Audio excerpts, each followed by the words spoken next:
religious freedom. The Supreme Court weighs in on the case of a Christian florist who refused to provide services for a same-sex wedding. We have reaction. Immigration showdown. The GOP resumes its debate this week, and leaders are promising a vote. We have a preview from Capitol Hill. Priest sentenced. We have reaction from the Vatican after a Holy See diplomat is sentenced to jail for child pornography charges. On EWTN News Nightly for Monday, June 25th, 2018.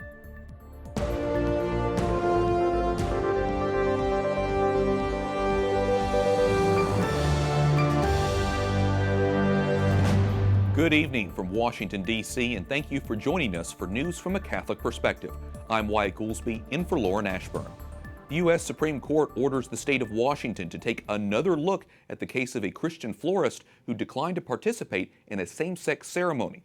Religious freedom advocates are praising the justice's order. The case involves Baronelle Stutzman in Richland, Washington.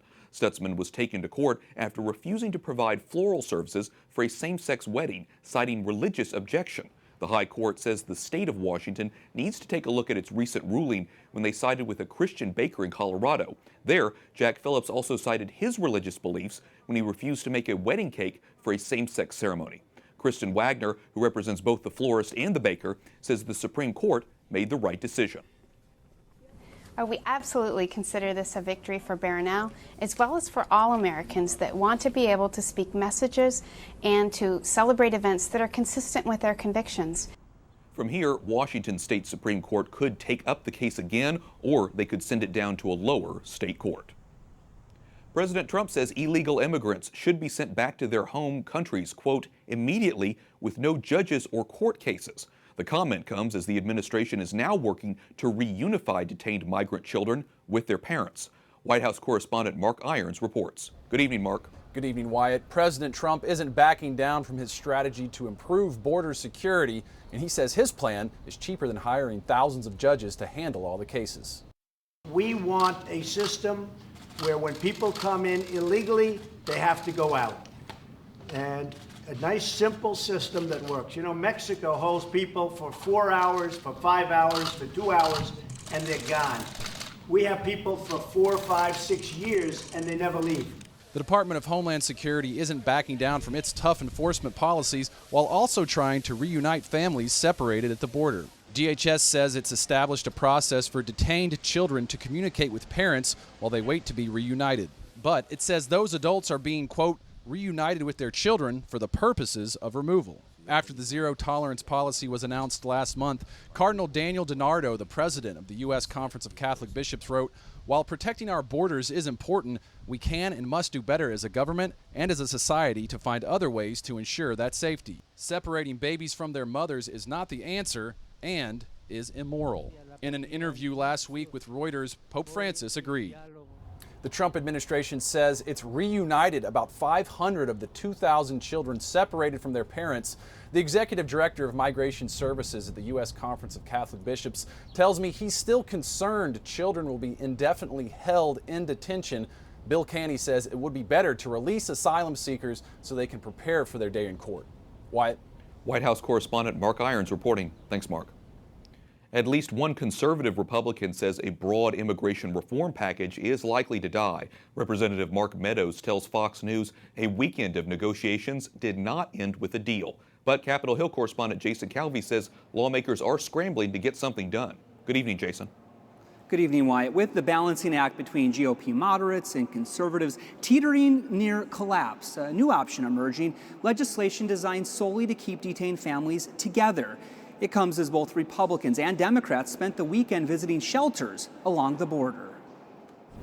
Democratic senators tried to visit 250 detained teenage boys. They came to the U.S. without parents and now are held outside El Paso, Texas. There's no justification for confining and imprisoning these young people who have done nothing wrong except seek freedom and asylum. Standing behind these Democrats, Franciscan Father Tom Smith. He tells me he wasn't allowed in to minister to the teens. But in Weslaco, Texas, Republican senators were able to visit families. It breaks your heart to realize that people, because of violence, because of the circumstances they live in their home country, that they feel necessary to risk this dangerous trip from Central America.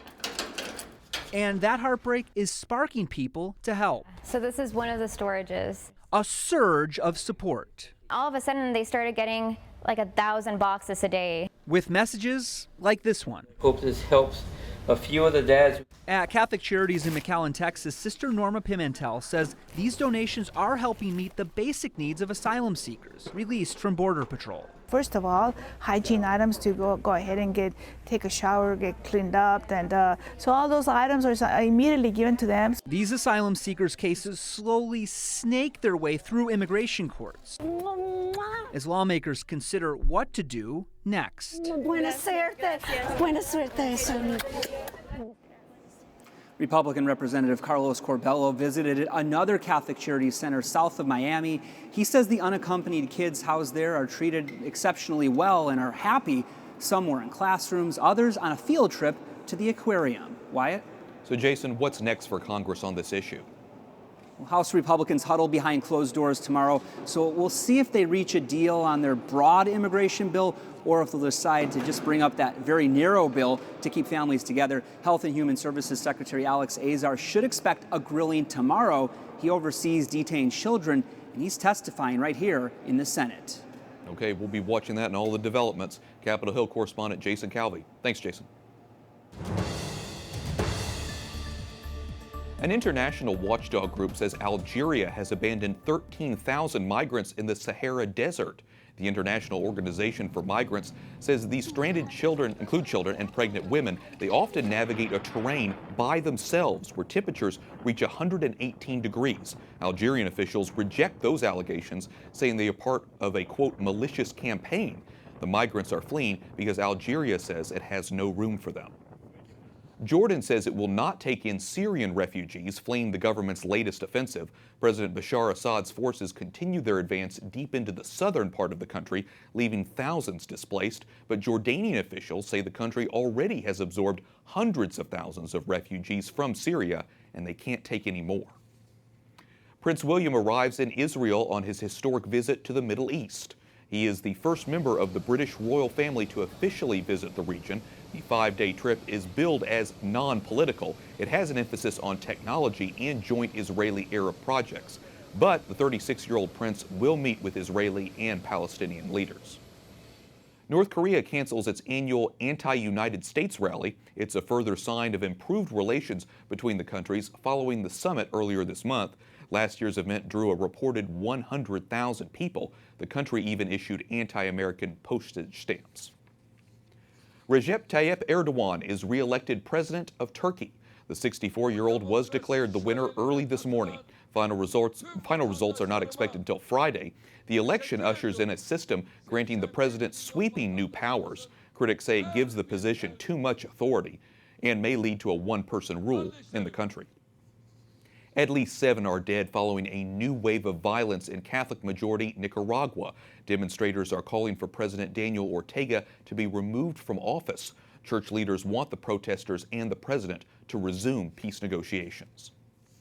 Philippines President Rodrigo Duterte is under fire for calling God, quote, stupid. He made the comment while questioning the biblical story on creation, asking, who is this stupid God who created Adam and Eve only for them to succumb to temptation? One bishop says he is praying for an end to Duterte's blasphemous utterances. The Vatican has convicted a former Holy See diplomat for possessing and distributing child pornography. On Saturday, the president of the Vatican court sentenced Monsignor Carlo Capella to 5 years in prison and fined him 5,000 euros. This trial is the first of its kind in the Vatican. For more on this, we go to Vatican correspondent Juliet Lindley, who joins us from Rome. Juliet, tell us what you know about this case. Wyatt, the U.S. State Department notified the Vatican in August of last year of a possible, quote, violation of laws relating to child pornography images by one of its diplomats in Washington. Now, the Vatican then recalled Monsignor Capella from the Vatican embassy, but soon after, Canadian police issued an arrest warrant for him, accusing Capella of possessing and distributing child porn in 2016 from a church in Canada. Now, it's not clear if the Canadians are going to pursue their case against Capella. As we know, Wyatt, the Vatican doesn't allow the extradition of its citizens. Okay, so then how did Monsignor Capella plead? Capella pleaded guilty in the courtroom on Saturday, telling the judges he hopes the situation can be considered just a bump in the road, although he said he realizes his actions were vulgar and improper. The former diplomat said he was sorry for the pain he'd caused his family, his diocese, and the Holy See, while his attorney says that he is seeking counseling. Now, it's important to note that prosecutors didn't get the sentence that they wanted. They were actually asking for a stiffer one on account of what they called the large amount of material accessed by Capella, which included up to 55 photos and films on his cell phone, which he viewed even after he was recalled by the Vatican. Now, the former diplomat will be tried under church law now, a process that could result in his being dismissed from clerical state, often referred to, Wyatt, as being defrocked. Well, as you know, Juliet, the Pope and the Vatican are under fire for their handling of sex abuse cases in recent years. What does this trial tell us about their commitment to fighting these types of crimes?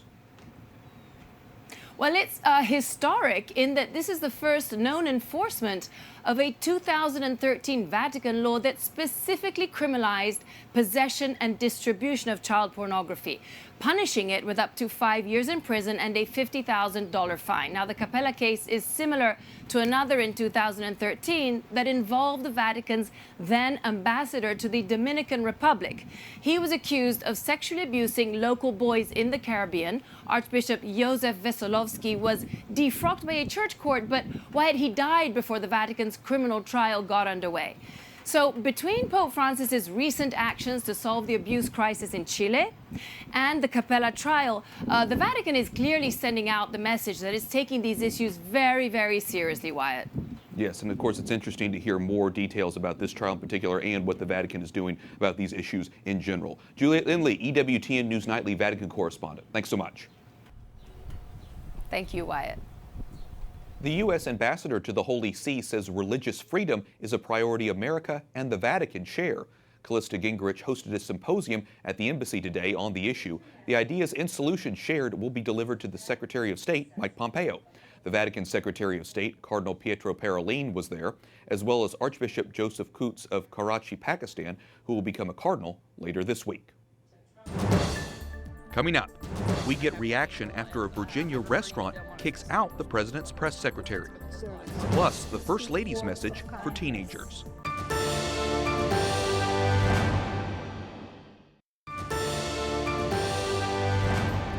Welcome back. I'm Wyatt Goolsby, in for Lauren Ashburn. First Lady Melania Trump speaks at a conference for teenagers, emphasizing the importance of kindness, compassion, and positivity.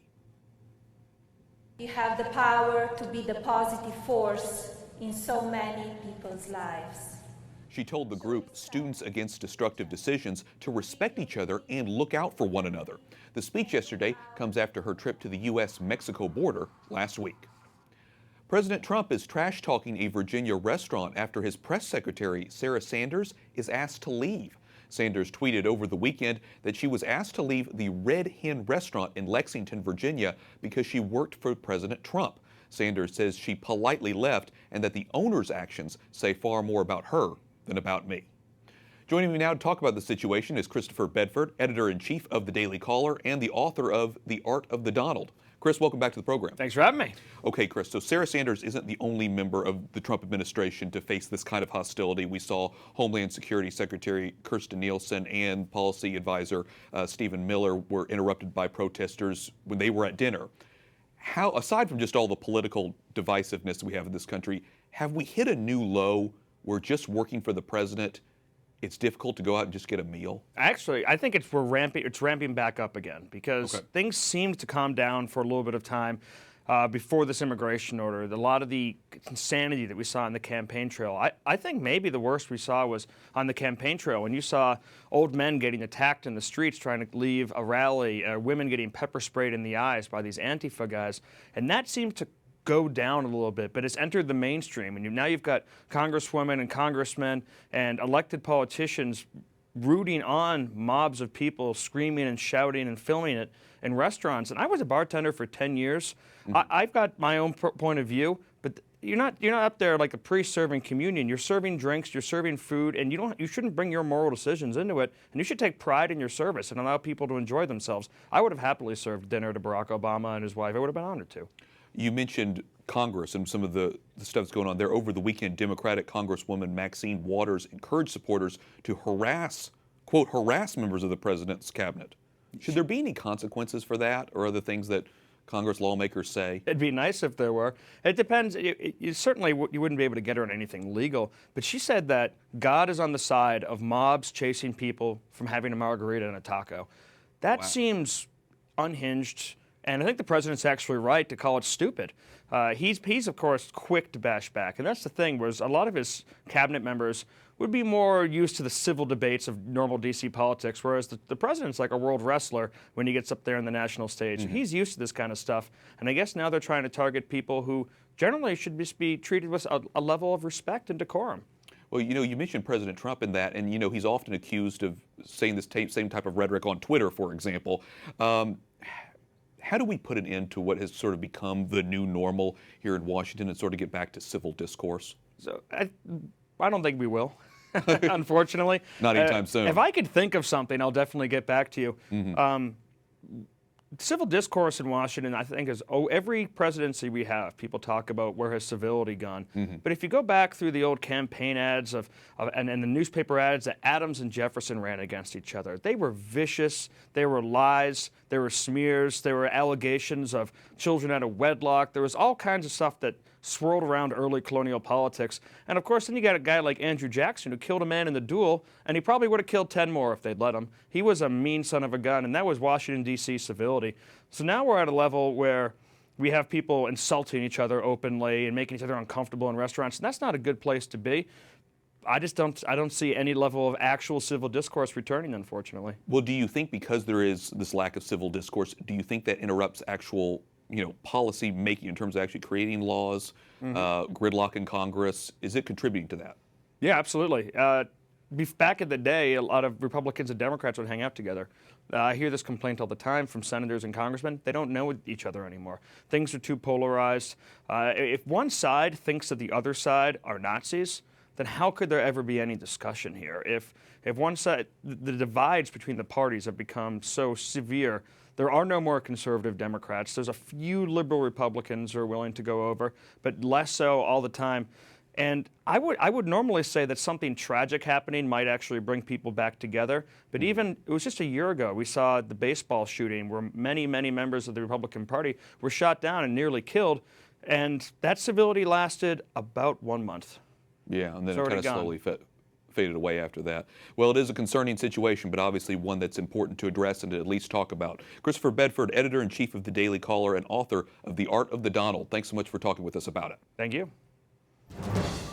Up next, we'll tell you why the bishops are stressing religious freedom in America.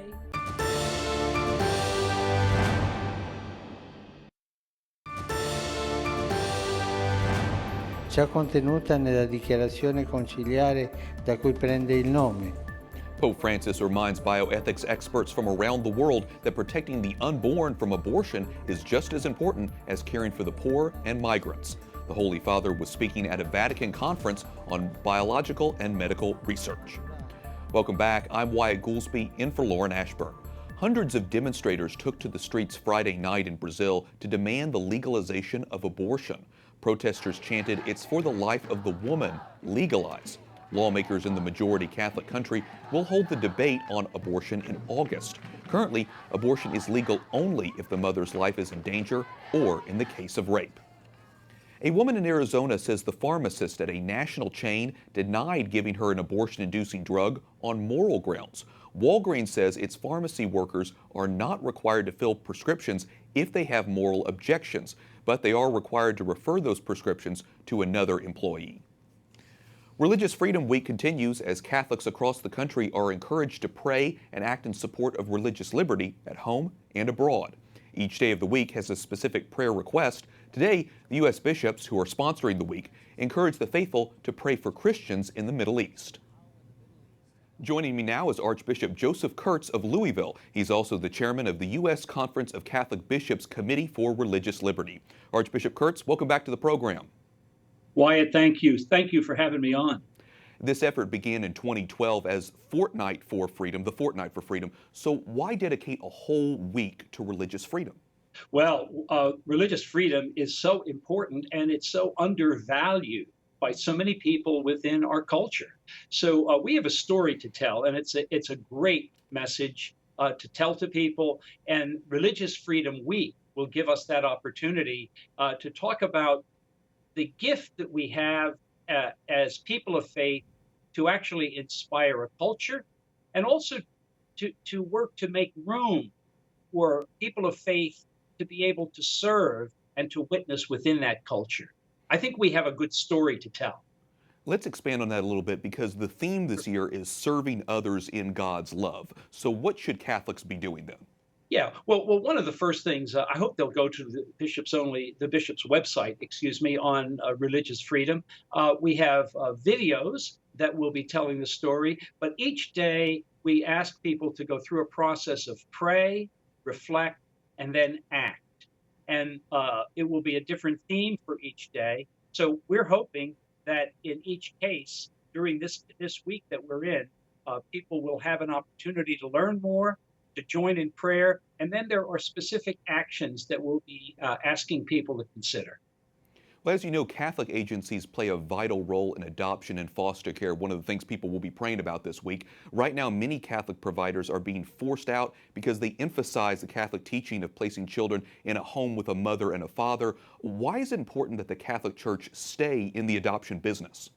Wow. Well, Wyatt, I'm so glad you asked that question. First of all, let me mention that the need is so great. Not only are there thousands and thousands, I think the estimate I saw was 200,000 young people who are in need of foster care, but also with the sad event of the opioid crisis increasing, in many cases, it's splitting up families, and children, as we say, need to be seen first. So our thought is, let's concentrate on the child first. And then we want to make room for faith-filled agencies to do the work they're called to do in serving, but to do it in a way that doesn't have them give up the convictions of their faith. This is not the time to decrease the number of agencies, but it's actually a time to increase because of the need that we're addressing. Absolutely. Well, Archbishop Kurtz, I want to switch gears here and get your thoughts on the immigration debate, because it's been brewing in our country, something in the headlines. Things are very heated right now. What advice do you have for Catholics in general as we consider the policy on immigration? Well, Wyatt, one of the things I wrote last year, believe it or not, in an editorial for our local paper, was to say that it's a false choice to say that we are wanting security versus wanting to treat people humanely. So in all cases, we know that there's a pathway for us always to treat people with dignity and humanely, but also in a way that does address issues of security. So I ask people, first of all, to be compassionate, especially in this era in which there's the effort sometimes to break up families. But in addition to that, to be knowledgeable. Sure, so many important issues out there that people are talking about this week and obviously praying for as well. Archbishop Joseph Kurtz, Archbishop of Louisville and Chairman of the U.S. Conference of Catholic Bishops Committee for Religious Liberty, thanks so much for talking with us. Thanks, Wyatt. And finally tonight, Pope Francis makes a surprise visit to a home for people with severe disabilities. The Holy Father spends 2 hours yesterday at Casa OSA.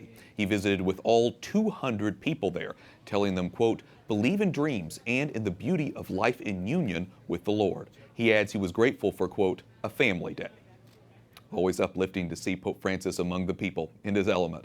And that does it for us for tonight. For all of us here at EWTN News Nightly, I'm Wyatt Goolsby. We're back tomorrow with more news from a Catholic perspective. Good night and God bless.